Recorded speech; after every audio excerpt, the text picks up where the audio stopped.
Class में आप सबका स्वागत है। और आज का मेरा विषय है मांग की लोच। मांग की लोच से हमारा अभिप्राय कीमत में होने वाले परिवर्तन, उपभोक्ता की आय में होने वाले परिवर्तन और संबंधित वस्तु की कीमत में होने वाले परिवर्तन के फलस्वरूप जब मांग की मात्रा में परिवर्तन आता है, उसके माप को मांग की लोच कहा जाता है। और मांग की लोच को तीन प्रकार से बांट सकते हैं: मांग की कीमत लोच, मांग की आय लोच और मांग की आड़ी लोच। हमारे सिलेबस में यहाँ मांग की कीमत लोच है, तो मैं इसका अध्ययन करूँगा। मांग की कीमत लोच। मांग की कीमत लोच का अध्ययन हम उसके फॉर्मूले के द्वारा कर सकते हैं। जैसे कि मांग की कीमत लोच का फॉर्मूला यहाँ लिखा है मैंने: परसेंटेज चेंज इन डिमांड बटा परसेंटेज चेंज इन प्राइस। मांग में होने वाले प्रतिशत परिवर्तन को कीमत में होने वाले प्रतिशत परिवर्तन से भाग देने पर मांग की कीमत लोच ज्ञात होती है।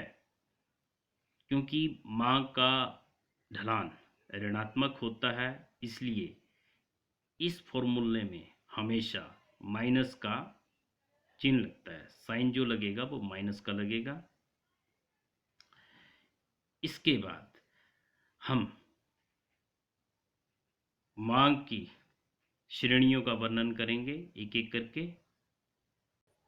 मांग की श्रेणियों का वर्णन करने के लिए यहाँ मैंने ऑलरेडी पहले ही डायग्राम बना लिए हैं। मांग की श्रेणियाँ 5 होती है। पहली है पूर्णतया लोचदार मांग, पूर्णतया लोचदार मांग। और दूसरी है पूर्णतया बेलोचदार मांग।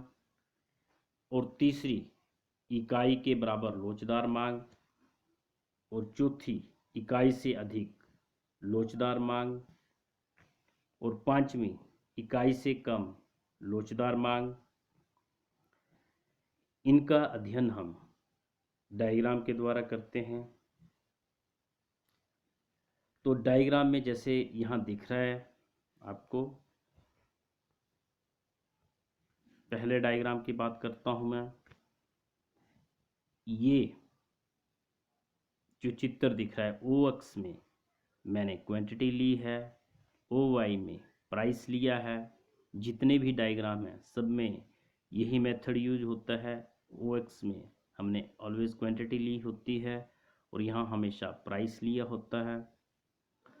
अब जब मांग की लोच अगर ओ अक्ष के हॉरिजॉन्टल होती है तो उसको मांग की पूर्णतया लोचदार बोलते हैं, परफेक्टली इलास्टिक मांग बोलते हैं।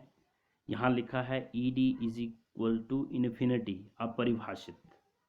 अर्थात इस मांग में जब कीमत में थोड़ा सा भी परिवर्तन हो जाए तो मांग शून्य हो जाती है।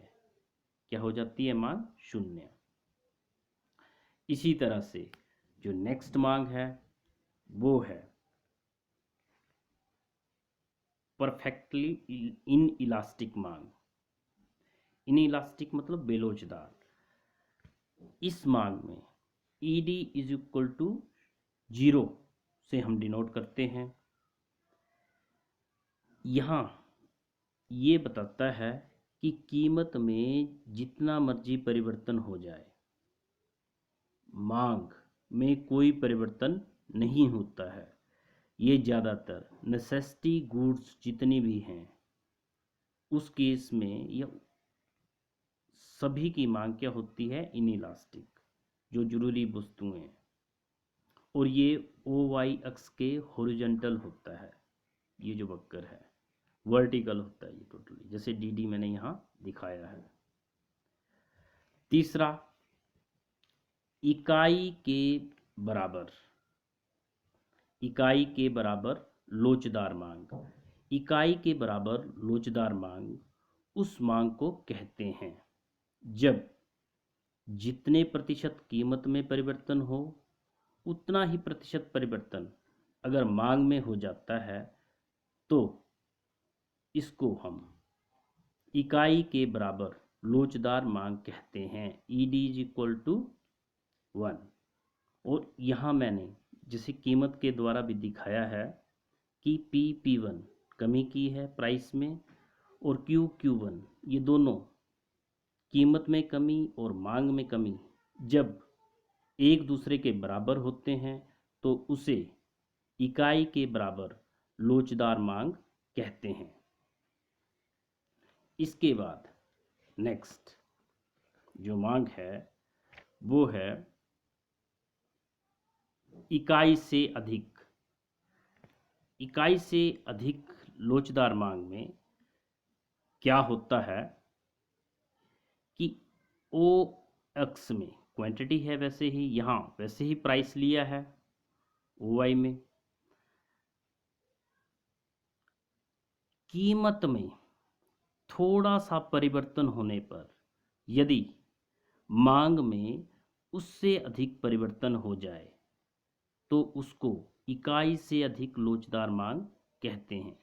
यहाँ मैंने परिवर्तन P1 कीमत में परिवर्तन है और Q1 क्वांटिटी में परिवर्तन है। क्वांटिटी में परिवर्तन कीमत से ज़्यादा है, इसलिए इसको इकाई से अधिक लोचदार मांग कहते हैं। और इसके जो ये थोड़ा थोड़ा इसकी तरह होता है दिखने में, इसका ही ये बिगड़ा हुआ रूप है पूर्णतया लोचदार मांग का। इसके बाद नेक्स्ट, इकाई से कम लोचदार मांग। इकाई से कम लोचदार मांग में जब कीमत में अधिक परिवर्तन हो और मांग में कम परिवर्तन हो, ऐसी मांग को इकाई से कम लोचदार मांग कहते हैं। जैसे मैंने यहाँ प्राइस में P1 कमी की है और क्वांटिटी में जो वृद्धि हुई है वो थोड़ी सी Q1 हुई है, तो Q1 लेस देन P1, तो इसको ED लेस देन 1 के द्वारा दिखाते हैं। तो यहाँ ये सिद्ध हो गया कि मांग की लोच की 5 श्रेणियां हैं: पूर्णतया लोचदार, पूर्णतया बेलोचदार, इकाई के बराबर, इकाई से अधिक और इकाई से कम।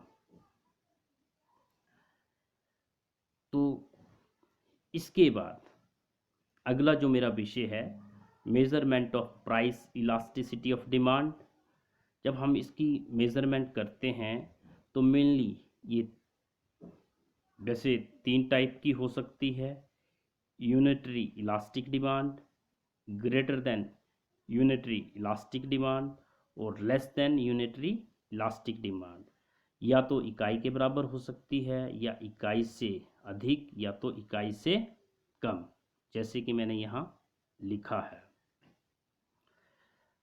अगर सपोज एक अलग विषय है ये, अगर मांग वक्र राइट एंगुलर हाइपरबोला होता है तो मांग की लोच हमेशा इकाई के बराबर होती है। तो इसी के साथ मेरा ये विषय ख़त्म होता है। आप लोगों ने इसको ढंग से पढ़ लेना है। धन्यवाद।